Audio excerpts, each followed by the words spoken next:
June 5th, 2022, Medford Railroad Station. I came here to take a little bus ride into Old Medford, a trip sponsored by the Patchogue Medford Library. And there is the bus that I'm going to be boarding in. I'm inside the bus right now, and as you can see, pretty roomy in here.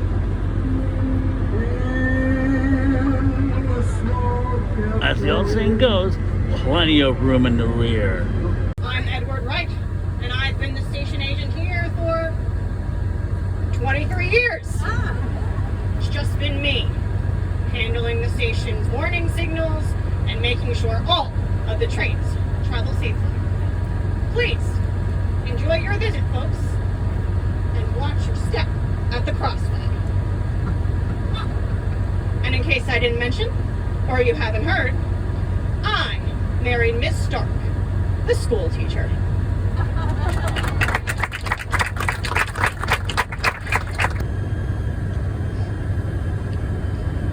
The building was remained vacant for a number of years after it was no longer a school and demolished. And I have heard from several people who got to take items like desks and things like that. Our very own Karen has one.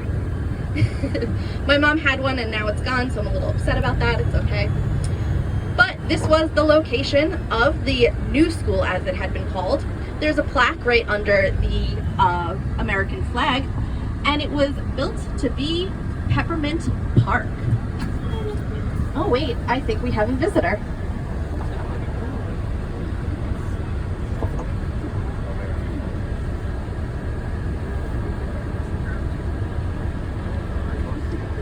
Hello, Miss Stark. Hello. Hello, boys and girls. Have we been learning a lot? My chalkboard.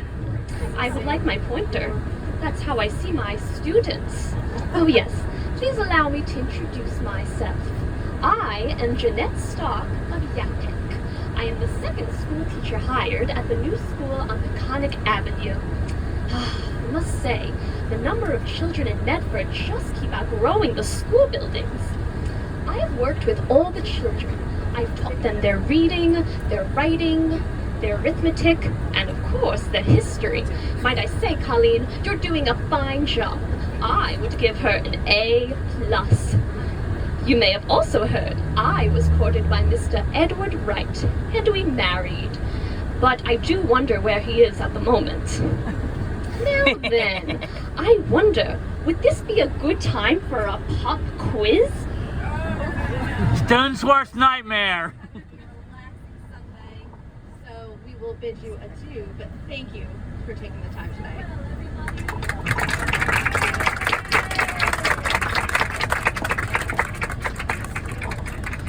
So here we have, thank you so much, Mrs. Stark, she's lovely.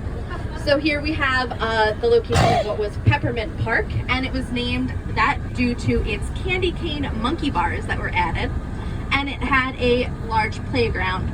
Then the park had to be renovated in 2015, and in 2018 the park was renamed Sean Dixon Park to commemorate the memorial of a very brave student who was battling cancer.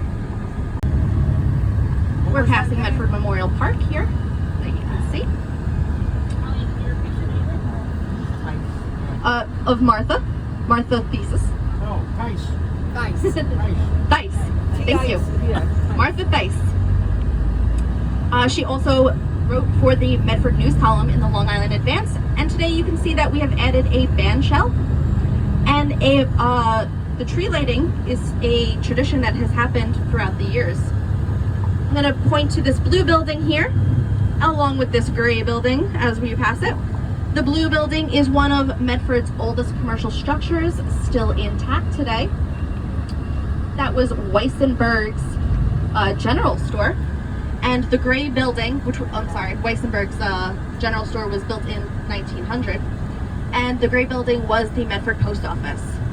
Mail was delivered only twice a week here, and it was brought out by train.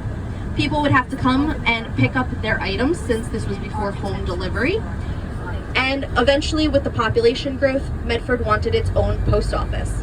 They got their wish in 1866 with a one-room post office, and the people of the town and neighboring towns would come and pick up their goods, and it was known as a daily activity where people could socialize and talk about the town's latest gossip.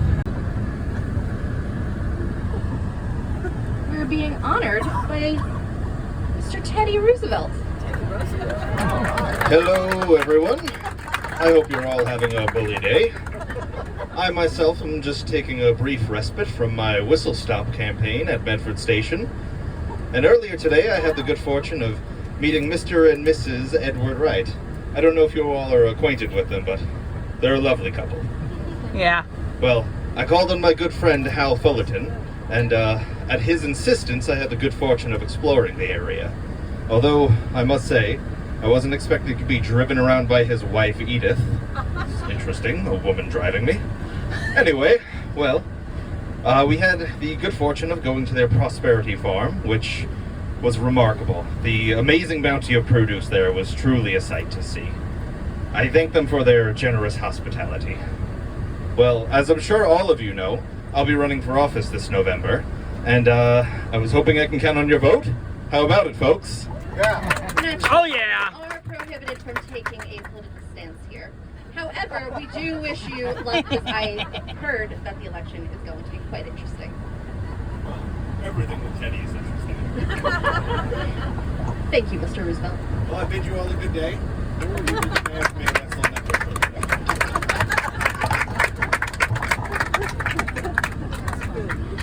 Perfect. Hal Fullerton, and I'm a special agent for the Long Island Railroad. And I'm here to talk to you about seeds, since I heard that your library has a seed library. I work at Experimental Farm Number 2, also known as the Prosperity Farm. My farm is known for growing the standard crops as well as exotic crops, such as our famous Japanese radish. And I want to tell you a quick little story. We had a special guest on my farm, a Mr. Teddy Roosevelt, and he was shocked because my wife Edith drove him around, and he never saw a woman driving a car before. That's what he said. Now, I have a gift for you all. I have some seeds, and seeds are something you plant in the ground, and these are special because they're from Medford, and you plant a seed of today, becomes a plant of tomorrow, and seeds are timeless. And also, I'd like to talk to you in a bit more detail about some of my farm equipment. I'm not sure about that, Hal. Although the seeds are timeless, our time on this tour is not. So we will thank you. Thank you.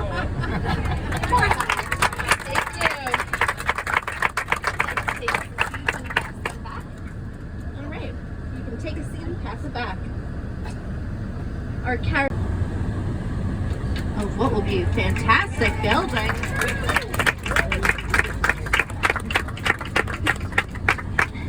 And as we are stopped here, I am going to take a moment to introduce our library director, Danielle Paisley, and she's going to say a few words about Medford.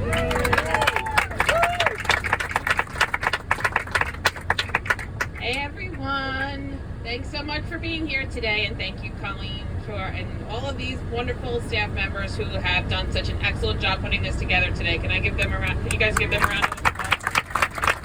Whoop whoop! The only reason I'm able to do this job is because I have the best team ever, at the library. The people who work at the library are just so dedicated and amazing, so I just really have to thank them for everything. So just the, obviously, I said this at the groundbreaking ceremony, and I was mistaken.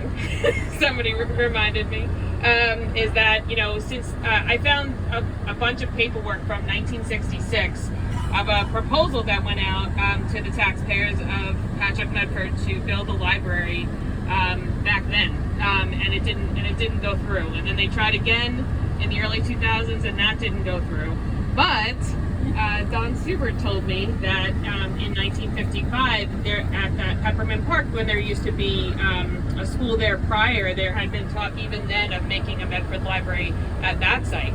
So since 1955, Medford residents have been looking for, better access to their library services. We live in a very big district that has a big footprint, and a lot of times, when we see this a lot with the Carnegie Library, libraries are about proximity, where people can want to walk to their library, they want to ride their bike, they want to be able to park easily to get into their library and be able to access all the services. So this is a long road that the library's been on, trying to, create better access to library services. So I was approached, this is my 5th year as the library director, and I was approached my 1st year as library director, maybe 8 weeks in, from the Medford Hamlet Foundation. They had been shepherding some money that they wanted to use to build a community center in Medford. And, libraries have evolved into these wonderful community centers of, from, just being about books and education to being so much more. And so they approached me and said, how about we get together and we try to build a library in Medford? And so that's when we started on this path. There's a lot of people it takes, and a lot of talking, and a lot of, getting people on board together to really get the idea into focus, but we did it. So I have 2 representatives to the Medford Hamlet Foundation, or 3 maybe, right? Neil and Narina and Joan, they're all here on the bus.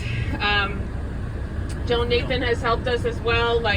So many people have helped us in Medford really get to this point. Yes, there he is.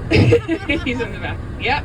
There's Walter. Walter helped us install this sign right here, and he's always helping out in Medford. So I've just met so many wonderful people through this process of really trying to, gather some, people together and the money together to really make this happen.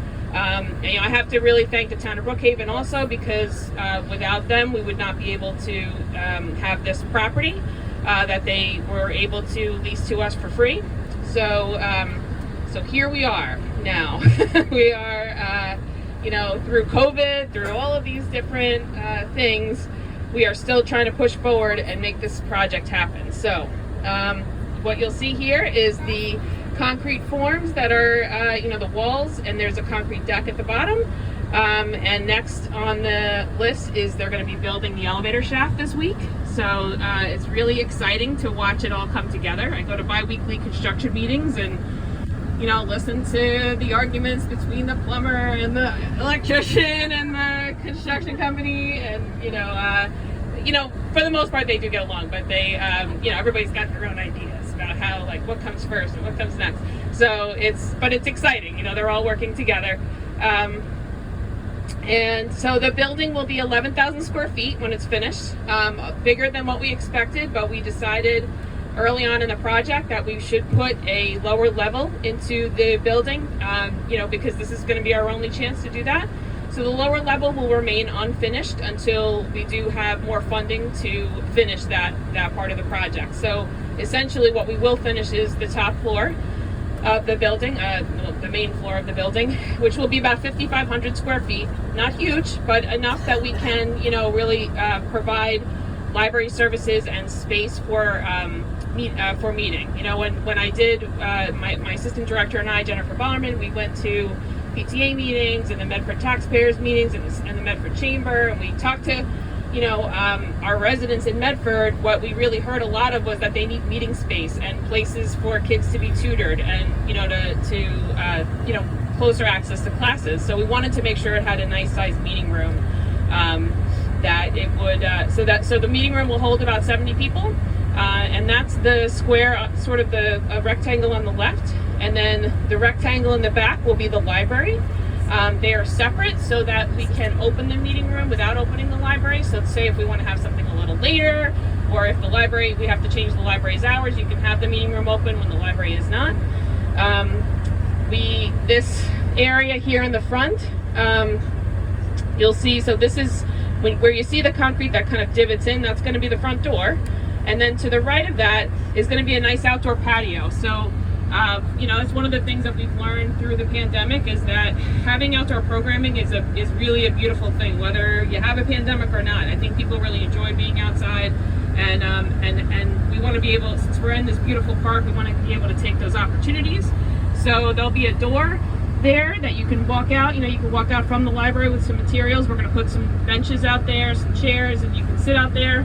We'll also maybe try and have story times or programming, maybe late night movies, or not late night, but you know what I mean, maybe some movies at night, or things like that we can offer for families. Tai Chi. What's that? Tai Chi. Oh, and Tai Chi. Yeah, that's been a big request. So we offer yoga at 7 o'clock in the morning at Carnegie, and it is beautiful. It's a beautiful experience. The library is beautiful, but it is 7 a.m. So we're going to try and have things a little bit later here, as that's been requested. So that's the building. You know, we're well on our way. I think I'm hoping it's going to be done by spring of 2023. That's the plan. This parking lot is a separate project, so what you see from here to the building will be a parking lot. Right now, we only have the money to pave about half of it and do the lighting, and the alternate plan is to do the whole thing. So we are, hoping that by the end of the project, we'll have enough money to really pave the whole thing and make sure that it's all finished. But if it's not, it's just a process. It's just time. It'll take time. So we're working really hard to make this happen. It's going to be beautiful when it's done, and I hope that you're all going to enjoy it. So. We now stop by R Steakhouse to finish the tour. I was told this used to be called the Medford Hotel back in the late 1800s to 1900s. I remember coming here in the 1971. My dad would drink a few beers, and me and my brother would come by here and sit around drinking soda and playing a few video games.